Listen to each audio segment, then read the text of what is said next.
on Alberta, Greg. There are Albertans listening. I had the chance earlier this week um, to talk to leaders of what I would call mobilization teams, that people that are not buying the propaganda. The communication is a real issue in Alberta specifically. There's a lot of activity on that end of the border between Alberta and Montana, and so the corruption there is thick, and it's frustrating for the tens of thousands of people that are without accurate information. And so they are coming to me with national security concerns, obviously, for common sense reasons. You know that Canada is one of the top countries of corruption and also illegal activity, crime. And, President Trump was talking about banks. US banks are not allowed in Canada earlier this week. And so what I love about the United States is it's just very cut and dry. It's checks and balances. And so when you're on the right side of the law, you have nothing to worry about. But if you are on the side of criminal activity, look out. And so I'm kind of the go-between right now for tens of thousands of people. And it's not just in Alberta, let's be honest, it's across Canada. But obviously those people are crying out. And so I don't feel, as interim governor for Alberta specifically, because that's my home base, let's be very clear, we don't have any equipped politicians stepping up to the plate and saying, yes, I want to negotiate with President Trump. They're flat out refusing, saying it's never possible for Canada 51. That's much, much different than boots on the ground reports from thousands upon thousands of people. And so obviously these tens of thousands of people groups that encompass the A through Z. Okay. So this is all people. I can't break it down to say, oh, it's one sect, this or that. This is we, the people who want freedom. And what I'm saying is if this was anywhere else on the planet, you would start to see the diplomatic force in the world, which is the best. Okay, the best diplomatic force in the world is the United States of America. So I am starting to say, okay, we have a communication problem. There's something going on. And would it be okay if I just kind of take a minute and get into that right now, or did you want to touch on anything? So I just like about 5 minutes. Sure. No, go ahead and take your time. I wanted to kind of get a feel because you talked to a bunch of peeps up there, how their feeling is with the kind of little mini tariff war and stuff. But yeah, no, take 5 minutes, Val. Take your time. Okay. Yeah. Well, so here's how they're feeling right now. They understand what President Trump is doing. So even though the TV channels that is very state controlled, or what does break into the airwaves or get the talk time, might even have criminal funds backing those channels, they see through it and they can hear what President Trump is doing. And so what's very concerning for them at this hour is the fact that they do not have any representation, so to carry their voice. So these are good, hardworking, freedom-loving, normal people like your neighbors. That's truly what Alberta and Canada is. We are physically your neighbor, but when you think in your mind of who are these people, they look and sound almost just like you. They look just like you. They care about the same things you care about. And so to not be hearing from the voice of the people and only these politicians who are desperately fighting for their jobs and their pensions right now, there is frustration. So I'm just going to take a minute because there are a lot of Albertans that are listening right now. And I'm here to have a serious but very controlled conversation about something that affects not just Canada, but also the security of the United States and its global diplomatic channels. I've come across something that raises major red flags, not just for me, But for national security at the highest level, this isn't about fear, certainly not about panic.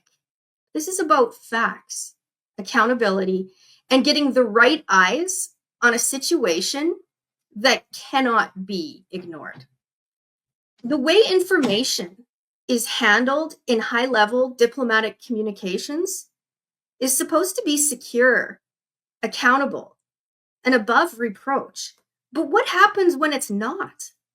What happens when sensitive communications are misrouted, accessed improperly, or worse, exposed to vulnerabilities that could be exploited by outside forces? I've uncovered something that suggests there's a systemic issue, one that isn't just a mistake, but something much bigger. So I think it's very important with the tariff talks and the instructions of Canada at the border and President Trump investing $200 million to aid with border security, that we really start talking about the communication and what is happening and what isn't happening, because it's not happening right now. And as interim governor, there are things that need to be established. And it's Wednesday. It's not the end of the day. My phone line is on. Okay, it's right here, and I'm waiting for calls to come in, because these are things that affect the national security right now of two countries. And my advice to the diplomatic channels is really do an audit of the team, because you are the diplomatic force and nobody champions and cheers and looks to you guys on behalf of my country and the tens of thousands of people that don't have access to factual information.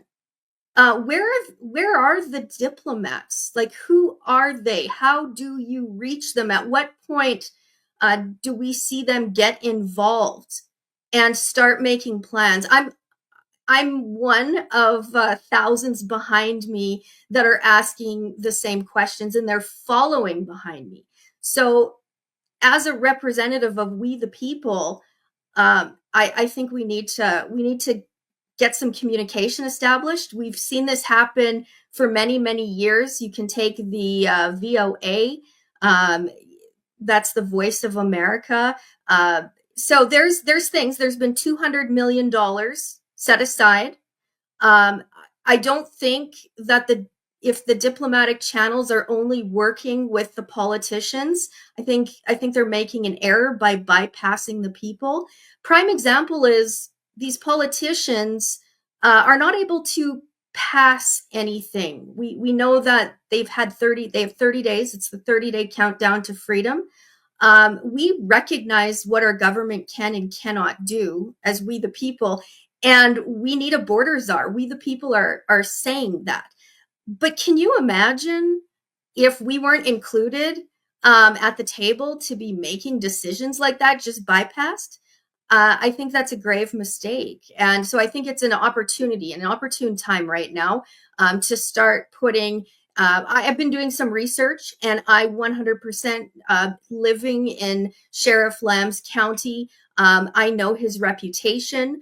And I believe to have somebody like Janelle and Mark Lamb at the border to assess the situation, I mean, that's a no-brainer. So I'm expecting to hear that, obviously President Trump and Sheriff Lamb are going to make a call at minimum, maybe, and we'll see this. We'll see this through diplomatic channels, because that's really where things are at. The people are crying out. If we were any other country except Canada or Alberta, I have human rights violations that make China blush.